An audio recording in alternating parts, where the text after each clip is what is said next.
13C number 4. Here it says solve for negative pi to pi. So our domain is between negative pi and pi. So any angles we give have to lie between negative pi and pi. So here we go. First of all, 4a says sine of x equals 1. Sine always means y value, so we're looking for a y value of 1. Again, on the unit circle, the only places where we have a value of 1 is here, here, here, and here. Because this would be at the point 1, 0, here's 0, 1, negative 1, 0, and 0, negative 1. Everywhere else, the y and x values are less than 1. So to get to a y value of 1, there's only one spot. You go up here, and you have a point 0, 1, so the y value is 1. That's the only place you can meet this criteria here. So that angle, to get there, it's telling us to give it in radian measure using pi. That is pi over 2. That gets us there. So that's the answer for that one, pi over 2. X equals pi over 2. All right, next one, B. It says 2 sine x plus 3 equals 2. So now it's, you can see questions like this often. They begin in a form that's not simplified. Like this is simplified. You have sine or cosine on one side, number here. But here you have to manipulate it a little bit to get to that space first. So first I'm going to subtract 3, and I'm going to get negative 1. Then I'm going to divide by 2, and I'm going to get a negative a half here. So sine of x equals a negative a half. That we should recognize. Negative a half, or a half, is part of the 30, 60, 90 triangle, right? So negative a half. So we're looking for a sine, which is a y value, that is a negative a half. Positive y values are up here. Negative y values are down here. So you can see I started sketching the triangle here, but that's wrong because that would be a positive y value. So I put two triangles down here. Y2, because here is a negative y value of a half, and here is also a negative y value of a half. So there's two possible locations to meet this criteria here. So in this triangle, there's y value negative a half, and there's negative a half. So what angles get us there? First of all, if you spin in a positive direction, to go halfway is pi, and then I'm going a little bit beyond. What angle is this? This is, since this is a half, this is an angle of 30 degrees, and 30 degrees is 1/6 of 180, so that means this must be a pi over 6, this little bit here, pi over 6. So this is 6 pi over 6, and this is 1 extra pi over 6 bit, so 7 pi over 6. Let's see. But 7 pi over 6 is beyond our domain. It said you can only go pi, which is 180 in the positive, or 180 in the negative. So if you look at this one again, if you go to get to here, if I go all the way like that, I'm going 180, which is pi, and then a little bit beyond. So that's already beyond what it's asking me to show angles within a domain. So I need to go in the negative direction to get here. So to get to this one, since again this 1/2 tells us this angle must be 30, this must be pi over 6. So this is negative pi over 6 to get to this one. Or if you want to come to this one, it's 5 pi over 6, or negative 5 pi over 6, because we're going negative 5 pi over 6, then all the way here would be 6 pi over 6, 6 slices, but we are only doing 5 slices. We're 1 pi over 6 slice short of getting to the halfway point. So negative 5 pi over 6. Those are two answers. C. Alright. C has an equation that begins as 10 sine squared x equals 5.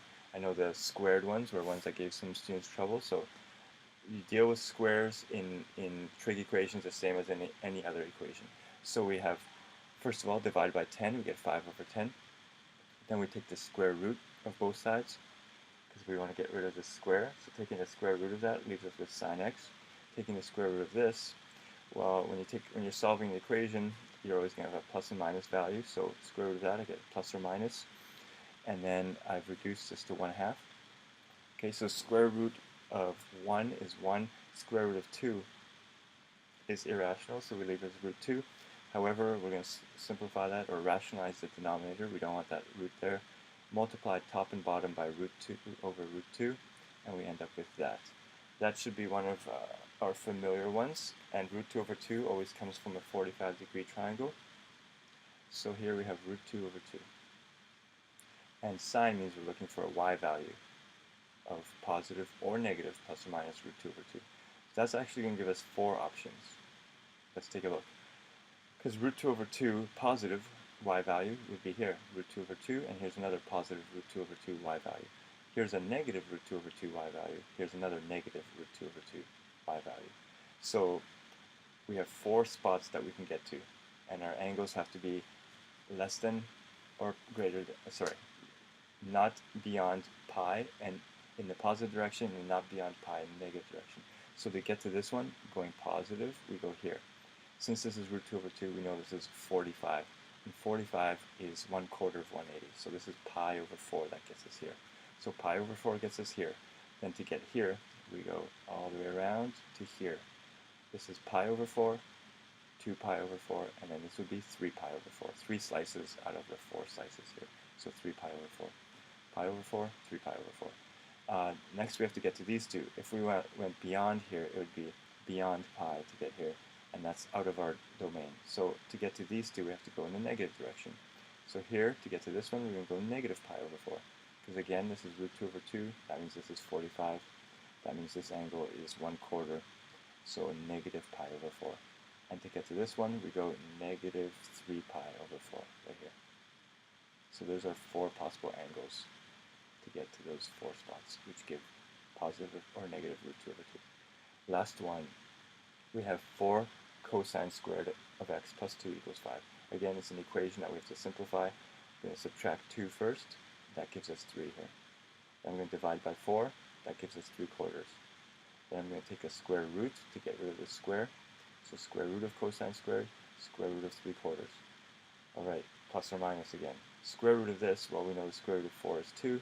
Square root of 3, we'll leave it as a square root of 3, and we have plus or minus. So now we're looking for cosine, which is x values that are plus or minus root 3 over 2. Root 3 over 2, you should be thinking of the 30, 60, 90 triangle, right? So root 3 over 2.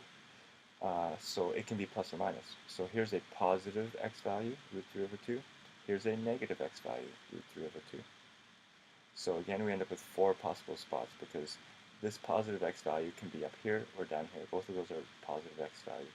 And up here, give a negative x value of that. So like the last one, we have 4 possibilities. So how do we get here? To get root 3 over 2, that will tell you this angle here is 60. That means this angle here must be 30. And 30 is 1/6 of 180, so that must be pi over 6 to get to here. Okay? Then keep thinking of 6th. We're going to keep going in slices of 30, 30, 30, 30 to get to here. Because again, this is root 3 over 2. That means this angle must be 60. That means this must be 30. So we're one of those slices short of pi. So we go 5 pi over 6, because 6 pi over 6 would get us here. So we go 1, 2, 3, 4, 5 slices to get here, 5 pi over 6. Then to get to these two, we have to go in the negative direction, because going beyond here would go beyond pi, and that's outside of the domain. It told us to stay within pi. So here we go in negative pi over 6, because again this is 30 here, so negative pi over 6. And then to get to here, negative 5 pi over 6, because we're 1/30 short of a full pi, which would be 6 over 6. Alright, those are 4 angles that create that. Hope that is helpful for that problem.